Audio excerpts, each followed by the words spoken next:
Okay, so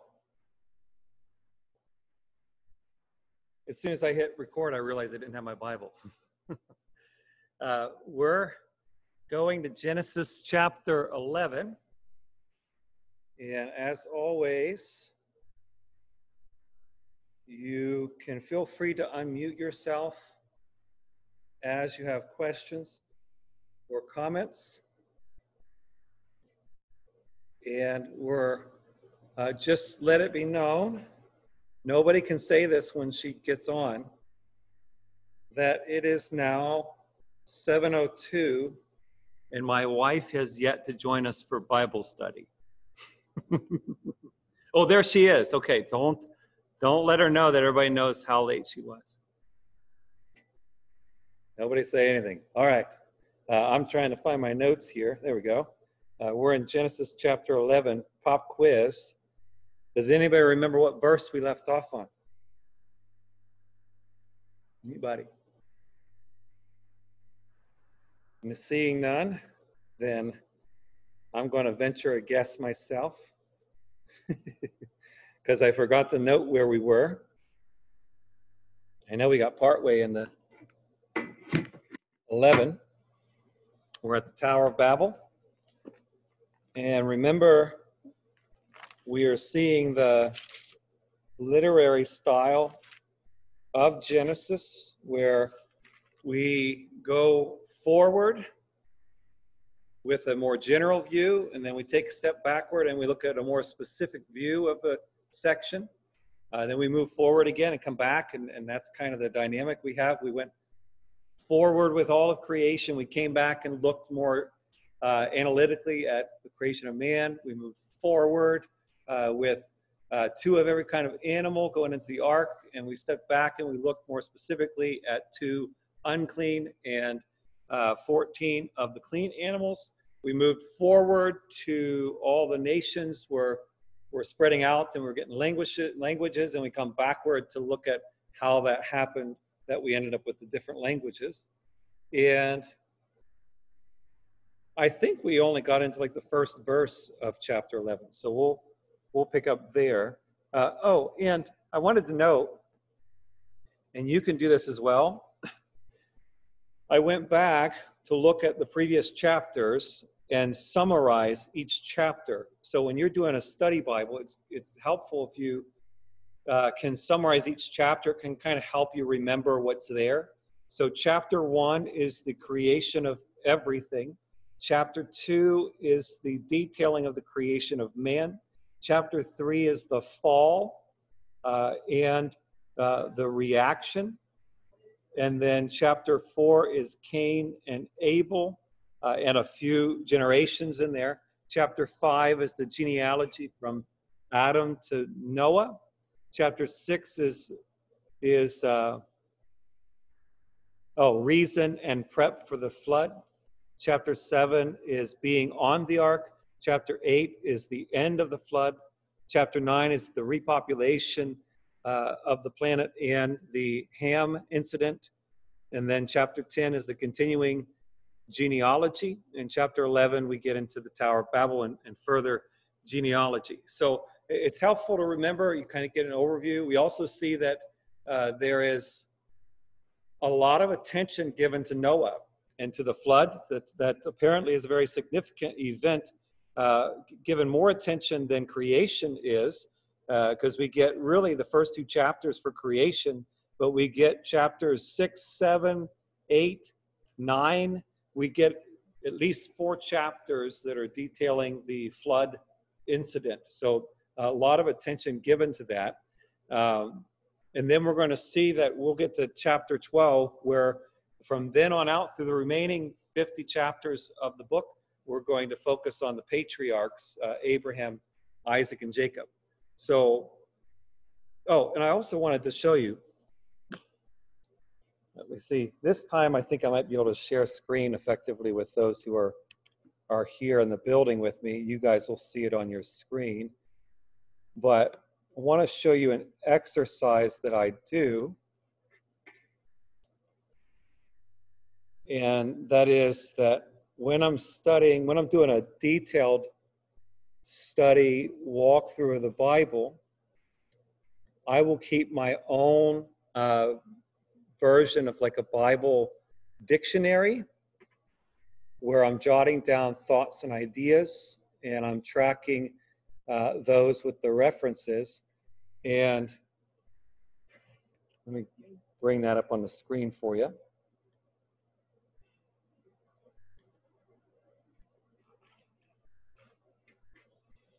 So I'm going to scroll down here.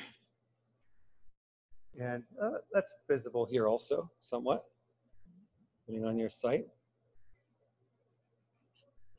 And I have to, someone's trying to join. Let me see if I can get them.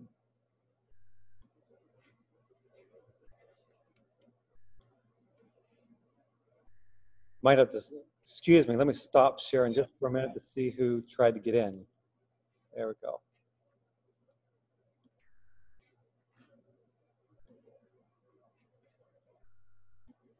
Okay, so I have my own, like I said, Bible encyclopedia.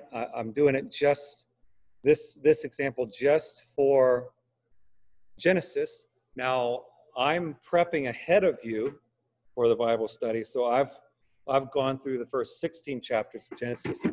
And you'll notice I have first item there, this is the alphabetic order, I have alcohol, and I noted Noah's drunkenness. Now, not that that taught us anything really specific about drunkenness, but just that whole story had drunkenness in it. So I put that under alcohol, put the reference there, and then as things are added to it, clarity starts to surface.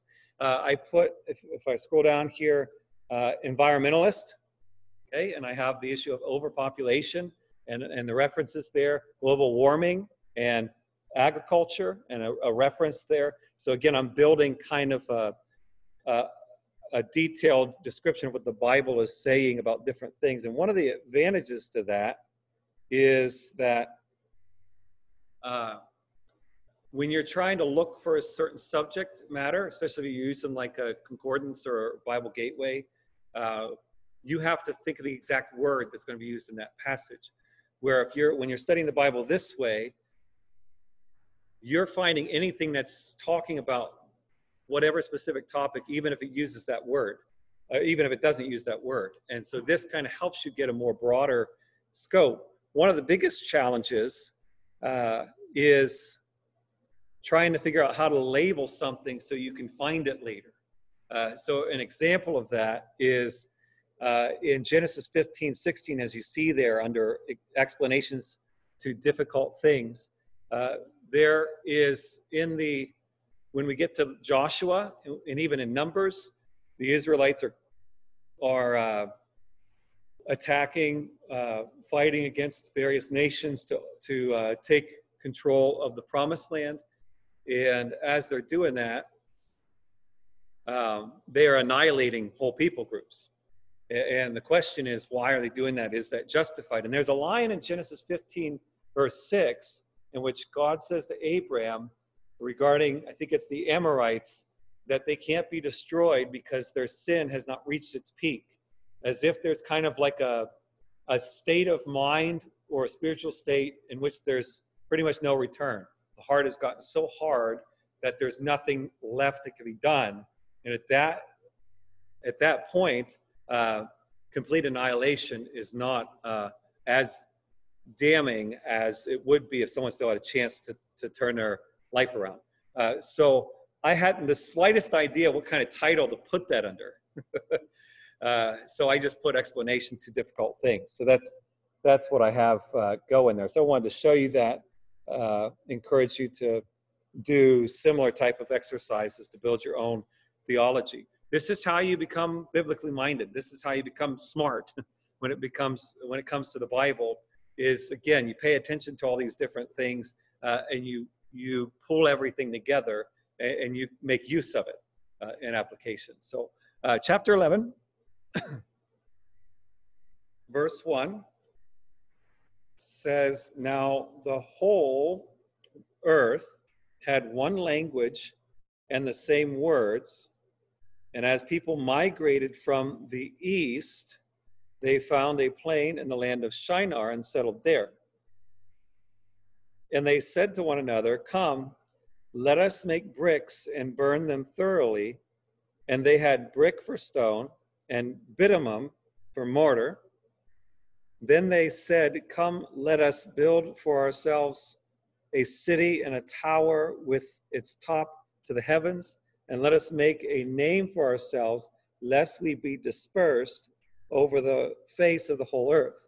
And then we get the detailing out of God coming down and condemning them, punishing them for these actions. Now, interestingly enough, if we just take a first glance at this, all that they're doing really as far as an action is they are building a tower. Now we have several skyscrapers in downtown Pittsburgh, but God's not coming down and wreaking some kind of havoc because of these buildings. But if you pay attention and look a little more deeply into what's happening here, you will see what the problem is. One is that they said that they are going to make a name for themselves.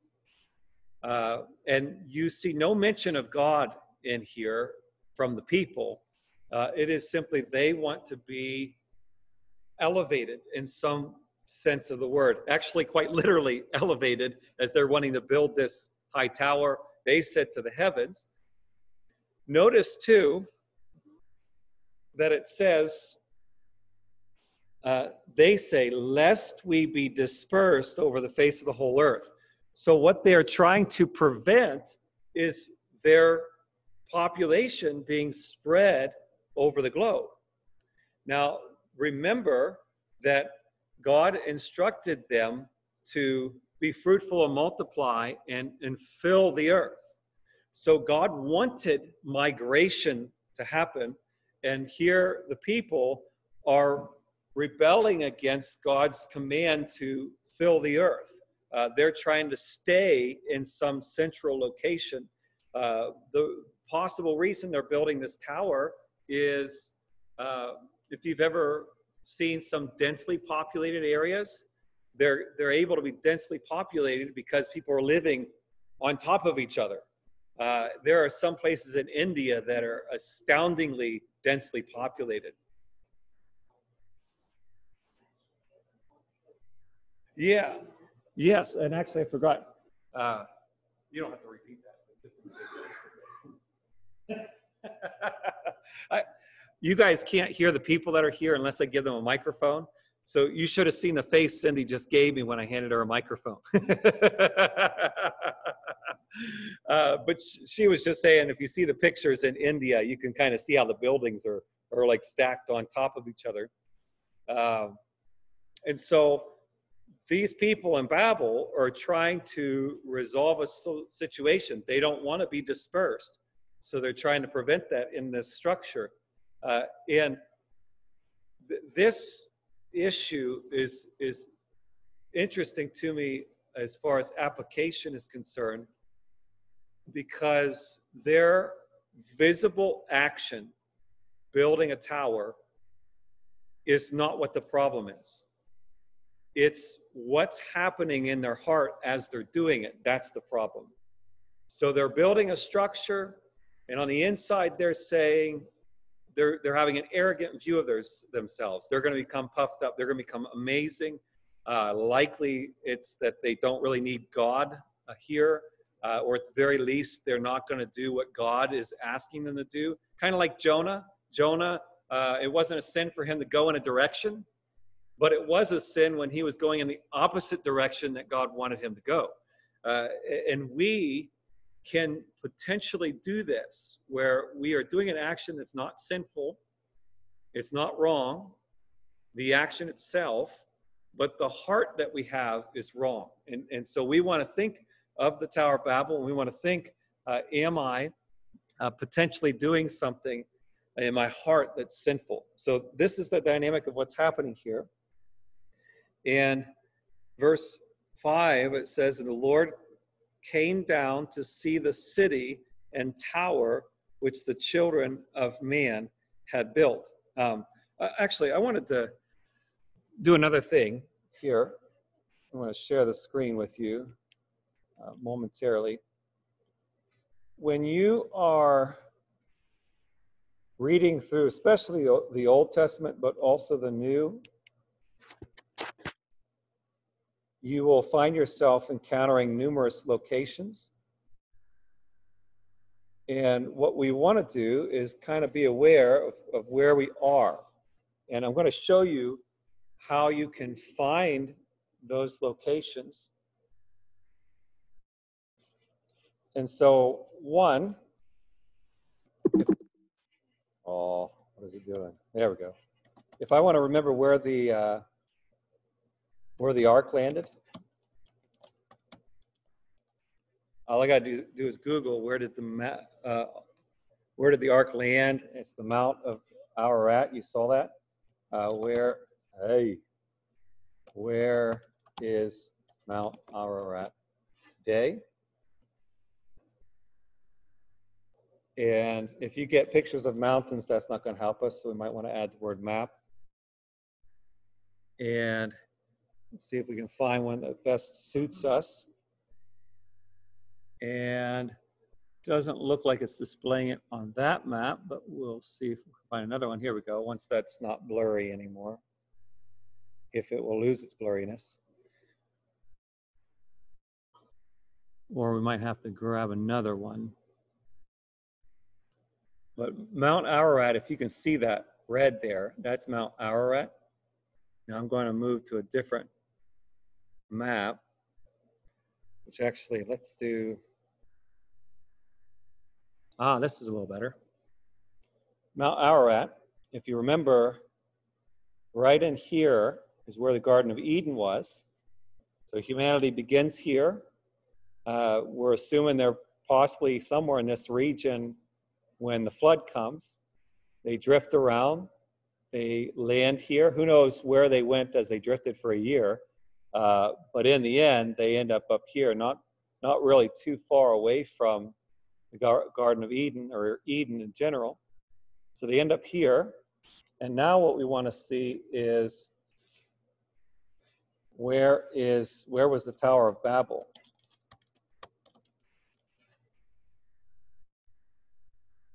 And again, we can add the word map if we're not seeing a map show up. Let's see if we got it in this one here. Oh, here we go. So you see the Tower of Babel here? We are still in the general area of where the Garden of Eden was. So they made their way. In fact, right around here was where the ark landed. And you noticed it said that people began to migrate east. Now, it didn't indicate if they moved south or not, but they migrated east. They ended up here. And anybody know what Babel sounds like? What city does Babel sound like? Yes, Babylon. Cindy said that in the mic the second time. Babylon, let's see if we get a good map here for where Babylon is. Which, if you see that here, ancient Babylon is pretty much Iraq, modern day Iraq, which is, again, where the Garden of Eden is. It's also where the Tower of Babel is. And so that's still kind of at the heart of everything there. So I just wanted to take a tour there. So as you see, we're still predominantly or only in the Middle East with these stories. Then so when it said the Lord came down, have you ever thought about the idea of the Lord coming down? So God's omnipresent. He's everywhere. And yet, for some reason, he has to move from heaven down to earth to see what's taking place. Now, there's a lot of things that could be happening there. Sometimes we see potential of a pre-incarnate Christ in the Old Testament. So what that exactly means is him coming down is just an intriguing thing to me. And I don't know how to really explain what's happening there, just to say, pay attention, catch the detail, note it, and put it off to the side and say, I wonder about that thing. I'm going to keep looking for that. Verse, where are we? Verse, there we go. Verse 6. And the Lord said, behold, they are one people, and they have all one language, and this is only the beginning of what they will do, and nothing that they propose to do will be impossible for them. I think that's interesting.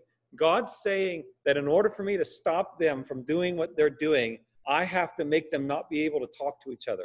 I have to make a situation where they stop working together so that this doesn't happen. It's just an intriguing scenario here to think through what's happening. And there's a couple of things to consider in life. One, think about, now this example is from a negative standpoint, but if God is saying that the reason why they could do whatever it is they set their mind to was because they were working together, because they were united. So you think about that in the positive direction. If we were to unite together in larger numbers of people and push in the same direction, there is no limit to what humanity could possibly do. And these guys are just building a skyscraper. We know that people managed to get from here, this planet, up to the moon. I mean, could you imagine the people in the days of the Tower of Babel thinking about the possibility of getting up to the moon? I mean, how impossible that would have seemed. And yet it has happened. And God didn't condemn America for attempting to get to the moon. Now, there could be other reasons for that as well. But there's no limit. So think about a church being united, thinking about a society being united, what could happen, both in the positive direction and in the negative direction. Verse 7, God speaking says, come, let us go down. Now, I want you to note again the use of the word us. Just like in Genesis chapter 1, when God said, let us make man in our image. Here again, we have God singular using a plural pronoun for himself. Let us go down. And there confuse their language so that they may not understand one another's speech. So the Lord dispersed them from there over the face of all the earth, and they left off building the city.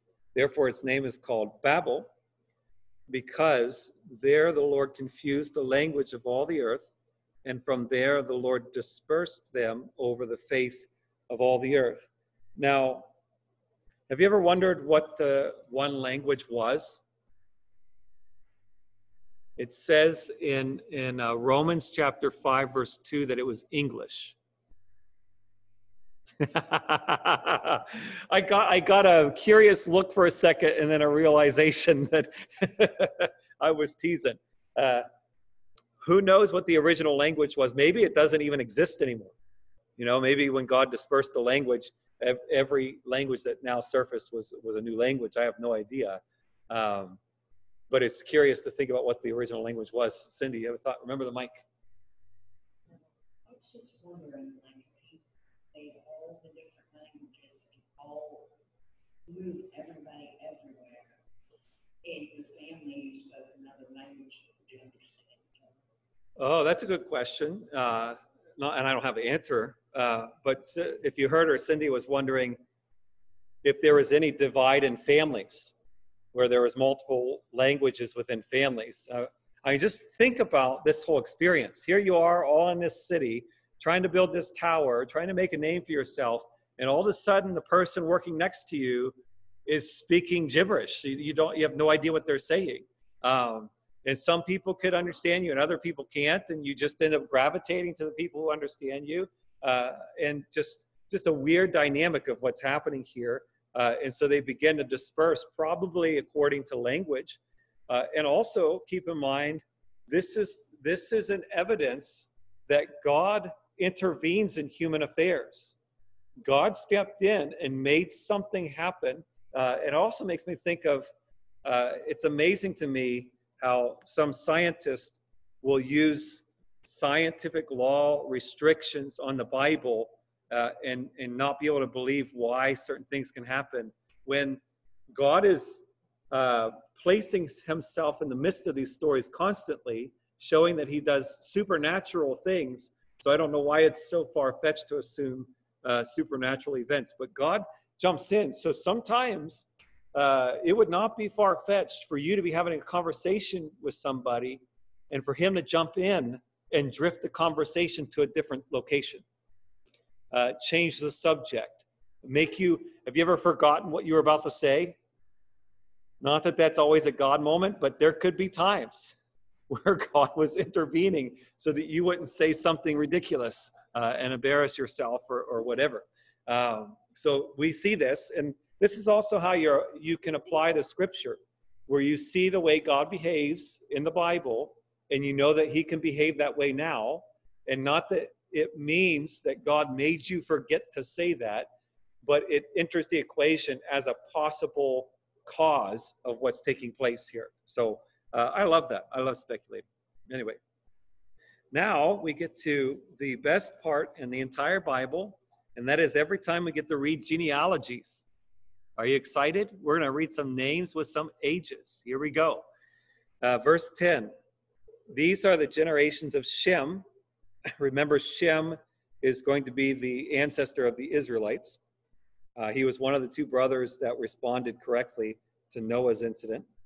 When Shem was 100 years old, he fathered Arpachshad 2 years after the flood. And Shem lived after he fathered Arpachshad 500 years and had other sons and daughters. So note that it'll say this throughout this genealogy, had other sons and daughters. Verse 12, when Arpachshad had lived 35 years, he fathered Shelah, and Arpachshad lived after he fathered Shelah 403 years and had other sons and daughters. When Shelah had lived 30 years, he fathered Eber, and Shelah lived after he fathered Eber 403 years and had other sons and daughters. When Eber had lived 34 years, he fathered Peleg, and Eber lived after he fathered Peleg 430 years and had other sons and daughters. When Peleg had lived 30 years, he fathered Reu, and Peleg lived after he fathered Reu 209 years and had other sons and daughters. When Reu had lived 32 years, he fathered Serug, and Reu lived after he fathered Serug 207 years and had other sons and daughters. I don't know if you notice the downward trend of the ages here, but we'll show it in a document. Verse 22, when Serug had lived 30 years, he fathered Nahor, and Serug lived after he fathered Nahor 200 years and had other sons and daughters. When Nahor had lived 29 years, he fathered Terah, and Nahor lived after he fathered Terah 119 years and had other sons and daughters. When Terah had lived 70 years, he fathered Abram, Nahor, and Haran. So we have the genealogies from Shem to Abram, and I want to show you how that plays out by tracking, because again, we're tracking years here. So we have the ages of these individuals because it's telling us when they had that particular child, and then how long they lived after that. So we're getting an exact amount of how long they lived. And let's see here. So first we'll start here and note the downward trend. Noah lives to 950. Shem lives 600 years. We move down to 438, 433, 464. Then we take a big jump to 239 twice, 230, 148. Now we're under 200, 205, 175, 180, 147. So we get a consistent downward trend of how long people were living, which is interesting to note something here. And that is that, one, God said that the day you eat from this tree, you will die. But we see that Adam lived over 900 years. So it was almost a millennium after his sin that he suffered the consequences. We have these individuals, it was already declared. Remember, how long was people going to live? Anybody remember? No? 120 years was to be the limitation on the human life. And we talked about how that's going to be an average. But notice that humanity is gradually moving towards 120. Again, the effects of sin that God said would happen come gradually. And because of that, that's where a lot of times people will sin, not see any consequences of it, and think that they're in the clear. But understand that God is patient. He can wait 1,000 years before he makes the consequences of the action surface. There are things that you could have done 30 years ago, never dealt with it, never repented of it, maybe even forgotten of it. And its effect is still lingering and could still be affecting or going to be affecting some part of your life. That's sin. That's how sin works. It takes root and gradually brings about the death that it sets out to bring. Now, what I wanted to also note here in this genealogy is, remember the last time I pointed out to you that Noah was born. In fact, we can see if we can find that genealogy we looked at earlier. Oh, it's in gray. Isn't that exciting? When Noah surfaced right about here, Noah was alive during the life of Enosh, who was only about 4 generations. Actually, Enosh, well, actually, if you notice, Enosh, his father was Seth. Noah just missed living at the same time that Adam's son lived.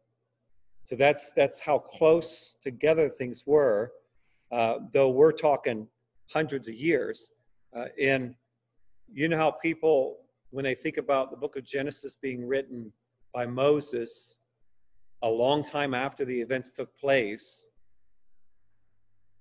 people have concerns that, is this accurate? Well, keep in mind that though we're moving centuries, people were living 800-900 years old. So the overlap is really not there, because again, Noah knew someone who knew Seth, who is again the son of Adam. The same thing happens when we move down to this genealogy that is in chapter 11. If you'll note,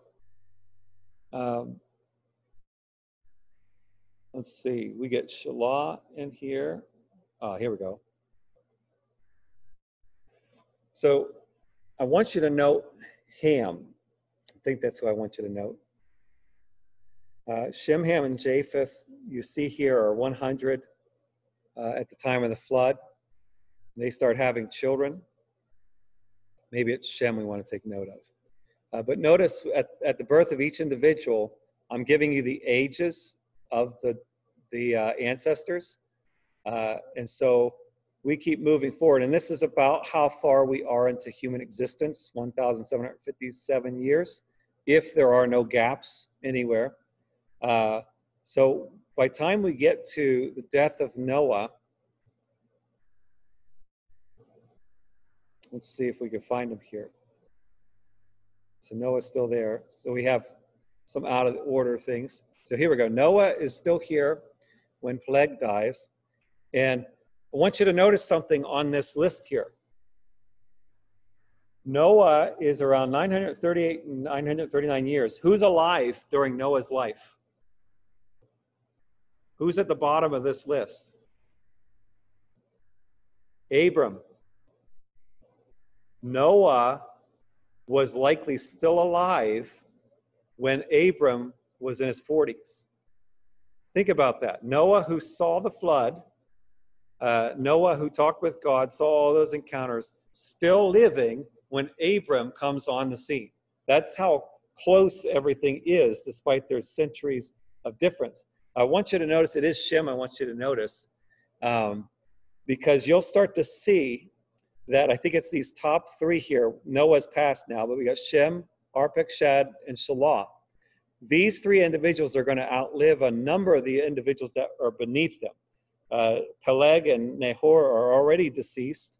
We move forward and we lose Reu, we lose Serug, we lose Terah, which Terah is Abram's father. So Abram's father dies before Shem, Arpachshad, and Shelah pass away. And we keep moving forward. And Shem, if the math is correct, Shem is still alive when Abram dies. Shem is still alive when Isaac is 75, Jacob is 15. So again, I want you to see how far-reaching the generations are. In fact, so again, Shem outlives Abraham by the time he dies. And once we get to Shem's death, Isaac is 110, Jacob is 50. Now, Genesis doesn't really give full clarity on the age of Jacob with his children. So I don't know how many of his children are around by the age of 50. But you see the reach that is happening there. So when we say, how do we know if what happened in Genesis, if we have the right stories, you have to remember that I just have to remember what my grandfather told me about what happened. It's not I have to remember 10 generations ahead of me and hope that we got the information right. I just have to remember what granddad said. So it's not the same. And so you got to make sure that you get the picture there. And you won't see that. I mean, isn't that crazy? Shem outliving Abraham. I mean, that's crazy to me. You won't get that if you just read the genealogy over by just reading the names and the ages and moving on, because that's boring. So they're there for a reason. And again, we're focusing on Shem because Shem is going to be the line not only of the Israelites, but the line of Christ. And you will see that that is a common theme for the genealogies in the Bible, is to look for the Messiah. There's this constant looking for. If you've ever read straight through the Bible, that's one of the things I like when I'm reading through the Bible, is if you're paying attention, you catch this constant anticipation of someone amazing is coming. Someone amazing is coming. Someone amazing is coming. And then when you get to the Gospels and Jesus is there, someone amazing is here. This is amazing. And you kind of see why the anticipation, the buildup, and the reaction happens. But you don't see that if you don't work your way through all that stuff. So see, aren't genealogies fun? Yes? I want to see everybody nod your heads. Genealogies is fun. Everybody tonight on your Facebook page, you can post, I love genealogies. Right?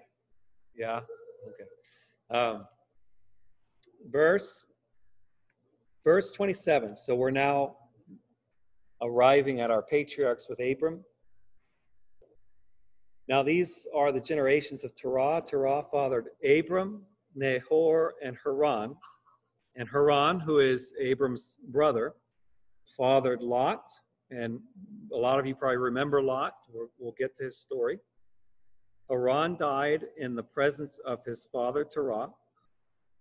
So that's Terah's son. So Terah loses a son here in the land of his kindred in Ur of the Chaldeans, which Ur is in our same location. It's in southern Iraq. It's around where the Tower of Babel was. It's around where the Garden of Eden was. All of our stories are centered around that location before Abram begins to go on his journey.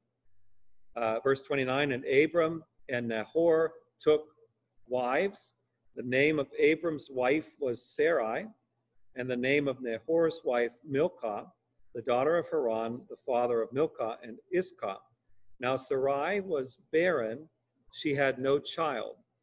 Terah took Abram his son, and Lot the son of Haran his grandson, and Sarai his daughter-in-law, his son Abram's wife, and they went forth together from Ur of the Chaldeans to go into the land of Canaan, which Canaan, if you don't remember this, is the promised land. That's where Israel would eventually end up.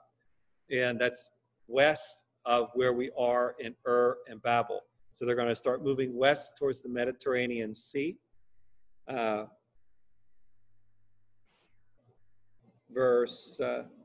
we go. Went forth together from Ur of the Chaldeans to go into the land of Canaan. But when they came to Haran, they settled there. The days of Terah were 205 years, and Terah died in Haran. Chapter 12. These 3 verses are very significant, and people go a number of directions with these 3 verses. And they're very important for us to capture. And we want to think through them throughout the Bible. And don't you love when I give a lot of prefaces before I read a verse? Because hopefully it builds great anticipation that something amazing is about to happen in these 3 verses. Or controversial, I don't know, we'll see. But verse 1 says, "Now the Lord said to Abram, go from your country and your kindred and your father's house to the land that I will show you, and I will make of you a great nation, and I will bless you and make your name great, so that you will be a blessing. I will bless those who bless you, and him who dishonors you I will curse, and in you all the families of the earth shall be blessed." So, Abram is going to be blessed. Abram is going to become a nation.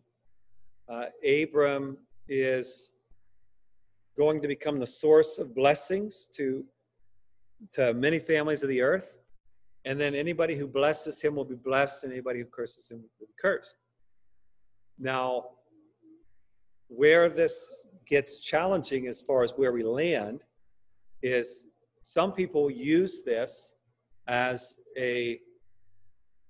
to capture an idea that Israel becomes the dominant focal point. Now, Israel will become a focal point throughout the majority of the Old Testament and some of the New. But note the end of verse 3, "In you all the families of the earth shall be blessed." These promises were not intended to be exclusive only to the Israelites. Now, the Israelites can be the funnel for which this is coming through, the instrument that God is using to bring this about. But the blessings that's coming through this is to go out to all the families of the earth, not just Abram, not just Israel. So if you were to take an honest reading of these 3 verses, that's not to say that this doesn't surface later, but if we only have these 3 verses, we can't really take these 3 verses and say that what this means is if you oppose modern Israel, then this verse is going to come down and curse you. Not to say that it doesn't mean that, but you really, with these 3 verses, can't make it mean that, especially since the focus is on blessing all the families of the earth. And if you get to the New Testament, you'll note that in fact, even back in Genesis chapter 3, the focus point of what we're looking for is a seed. And Paul will say, not seeds, but seed, singular. One individual is coming. And this individual is going to bring the blessing, the salvation to all people groups. And this person would come through the Israelites and bless all of us with this salvation experience where we would all become, as Paul says, grafted in. We are grafted into the branch that is Israel, and all of us would become a part of this. So the journey of the Israelites is really reaches out to become your journey as well. It does not mean that the Israelites aren't special. It doesn't mean they don't have a special place. It doesn't mean God doesn't have plans for them. But God's plans for them are more than just Israel. It is to reach all the families of the earth. people who make major emphasis on different aspects of Israel will make use of these verses. And so we want to take these 3 verses and ask ourselves, throughout the Bible, what does that mean? Does it apply in this situation? Does it apply in this situation? And why, biblically, do I think that it applies to that situation? So those verses are very pivotal for a lot of people when it comes to Israel and such. Does anybody have any questions or comments on that, other than Bonnie's cat?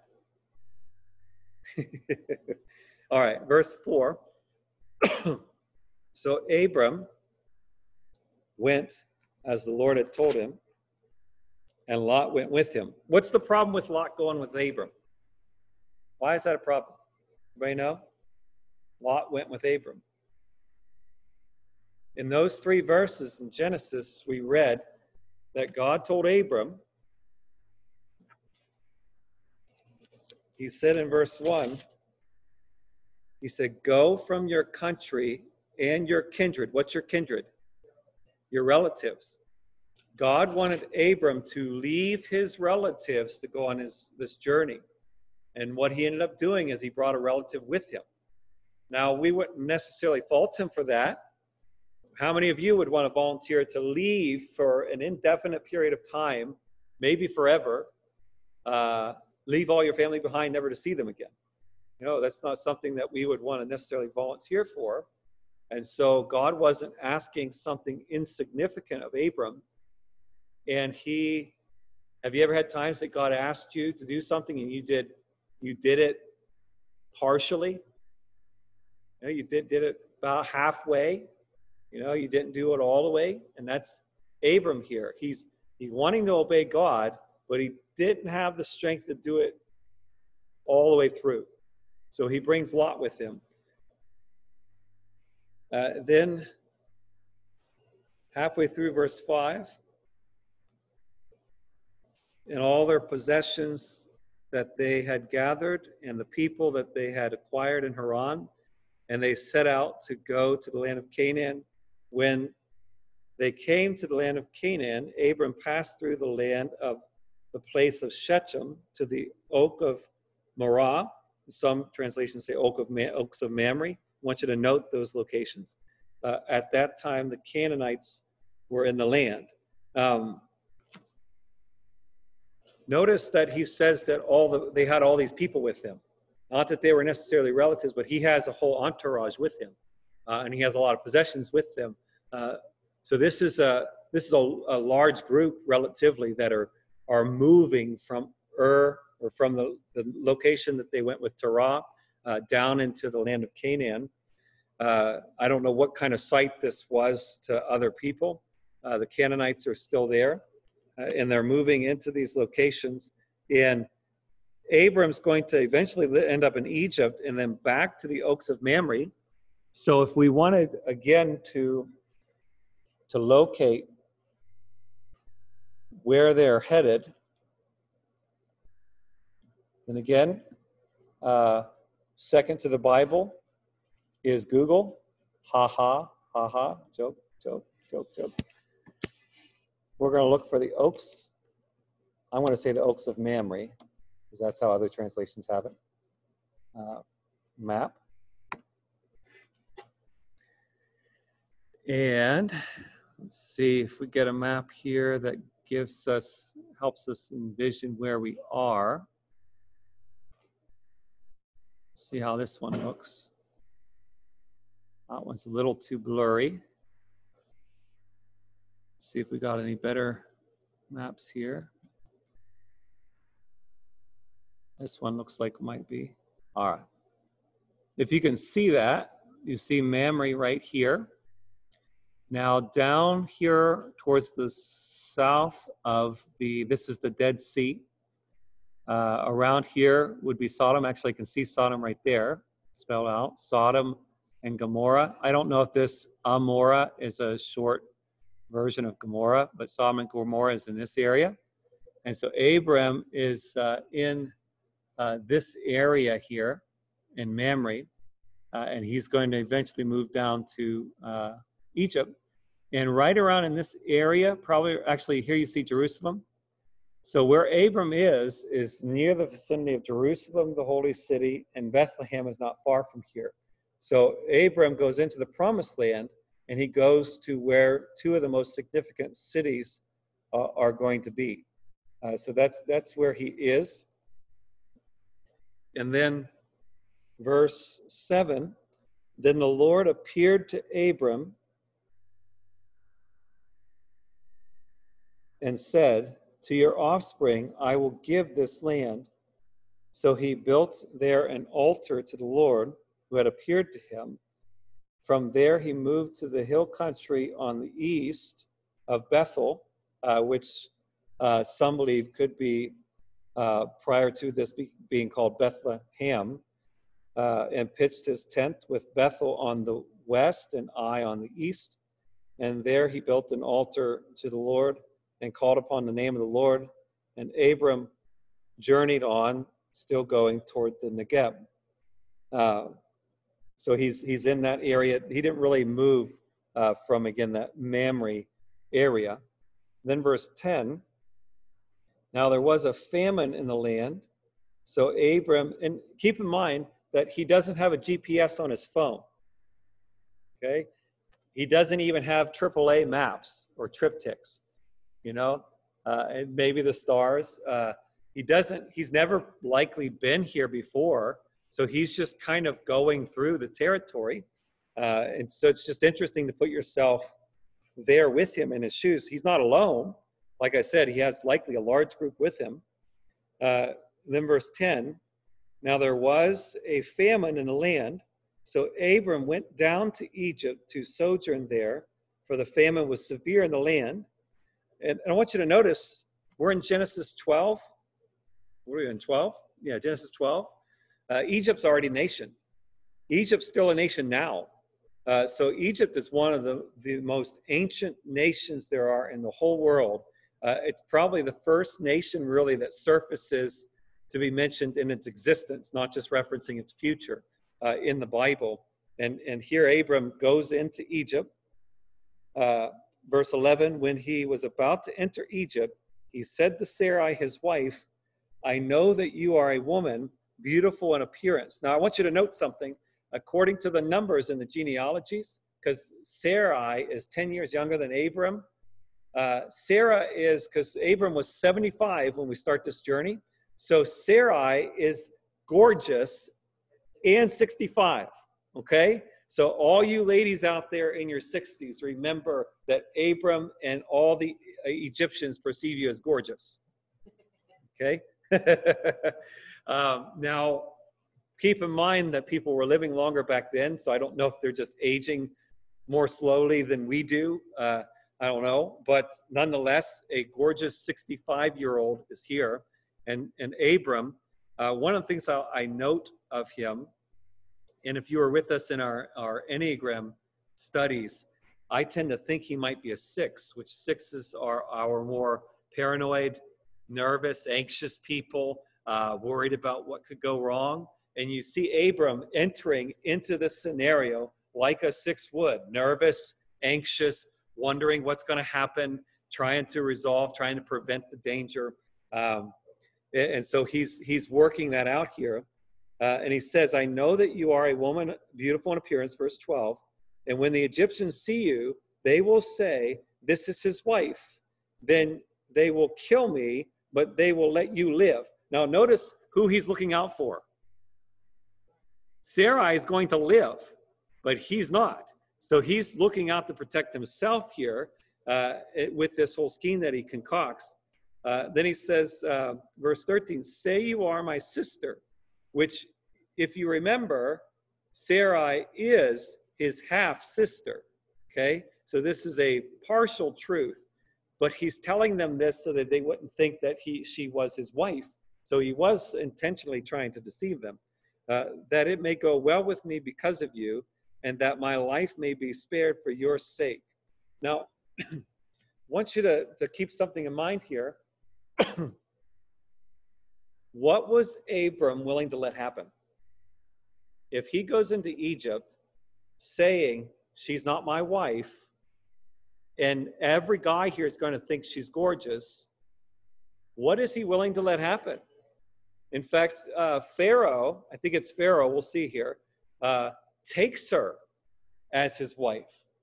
So, like, how long was Abram going to let this go?